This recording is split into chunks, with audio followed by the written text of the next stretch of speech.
Bolsonaristas estão usando as suspeitas de rachadinha envolvendo o deputado André Janones para tumultuar o foco e confundir a situação envolvendo as rachadinhas do Flávio Bolsonaro, justamente no momento em que Flávio começou a ser ameaçado pelo seu antigo sócio usando justamente Fabrício Queiroz.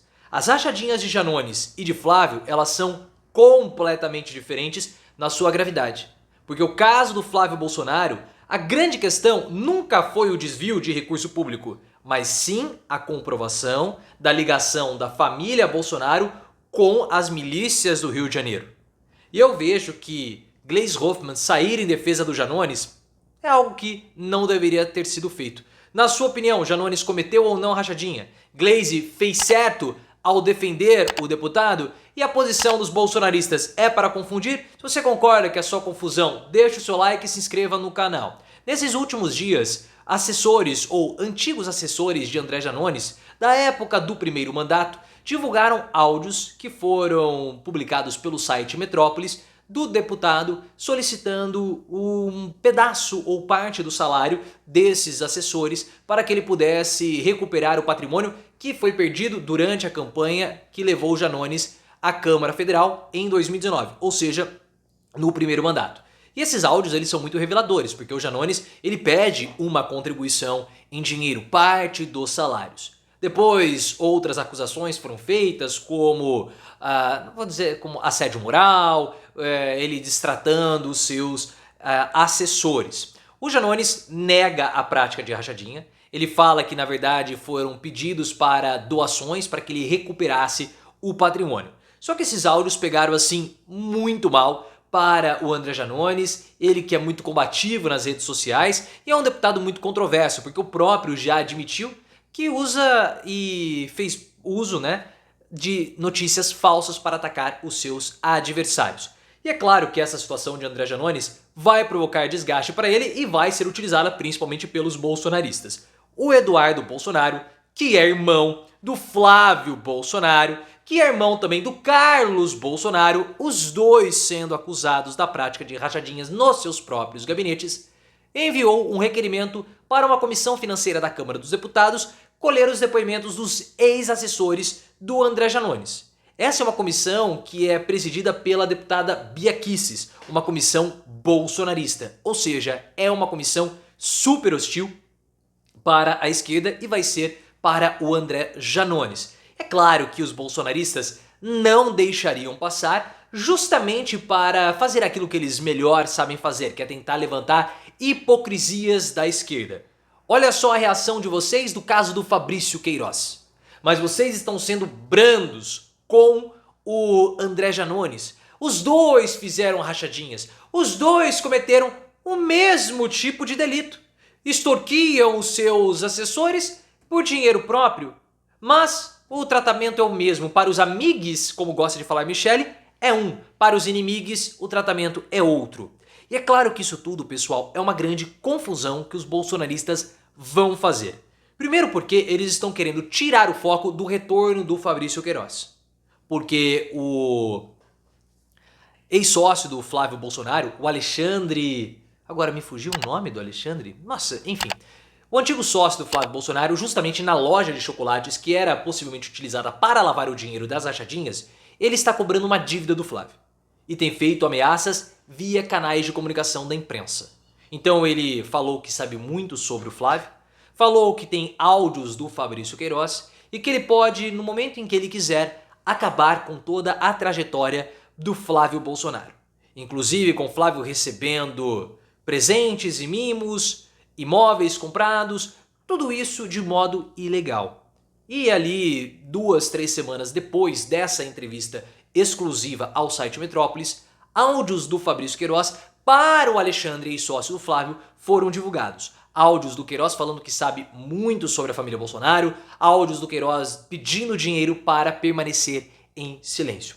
Então, nesse momento que as rachadinhas do Flávio voltam a aparecer com ameaças do Fabrício Queiroz, nada mais é do que jogar algo em cima para poder desviar a atenção. Só que nós temos que deixar claro, e isso é algo que eu deixo muito bem frisado em todos os meus vídeos falando sobre rachadinha desde 2018. O problema desse caso e o interesse nacional não é pela prática da rachadinha em si, da corrupção. Isso é uma questãozinha aí da classe média que gosta de falar sobre esse assunto. Porque na época que houve o relatório do COAF, lá em 2018, o Flávio Bolsonaro nem era o principal deputado estadual que fazia a prática de rachadinha. Não era o maior volume, não era do Flávio, era do André Siciliano, que era do próprio PT. Mas por quê que a rachadinha do Flávio ganhou tanto destaque? E por que ela é mais grave e mais relevante do que a do Janones? Não estou dizendo que o Janones é inocente, claro que não. O que eu quero falar é que a rachadinha do Flávio ela é mais relevante porque ela mostra a relação direta da família Bolsonaro com a milícia do Rio de Janeiro. Porque duas contas que o Fabrício Queiroz abastecia com o dinheiro das rachadinhas eram administradas pelo Adriano da Nóbrega, miliciano que perdeu a sua vida numa operação policial na Bahia em 2020. A mãe e a esposa do Adriano trabalhavam para o Flávio Bolsonaro. Quando houve o escândalo das rachadinhas, o Queiroz se refugiou em Rio das Pedras, região no Rio de Janeiro que era chefiada pelo Adriano da Nóbrega. Esse é o grande problema das rachadinhas do Flávio. É porque não é simplesmente um crime do colarinho branco, mas um crime comum. A relação da família Bolsonaro com o crime organizado. O Adriano da Nóbrega perdeu a vida de um modo muito estranho. Áudios interceptados pela polícia mostram que a irmã do Adriano falava que a cabeça do Adriano, do irmão dela, estava posta a prêmio pelo Palácio do Planalto.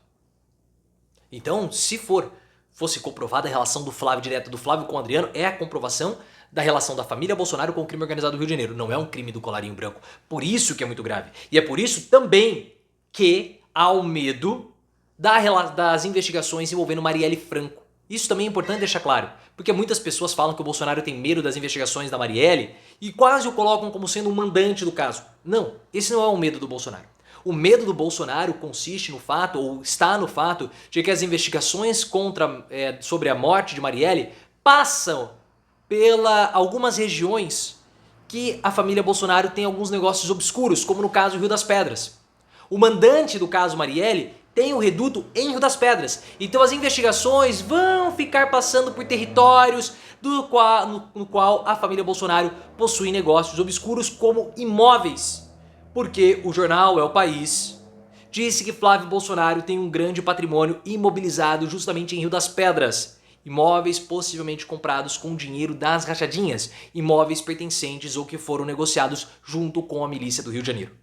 Esse é o problema de todo o caso das rachadinhas. A relação direta da família Bolsonaro com o crime organizado do Rio de Janeiro.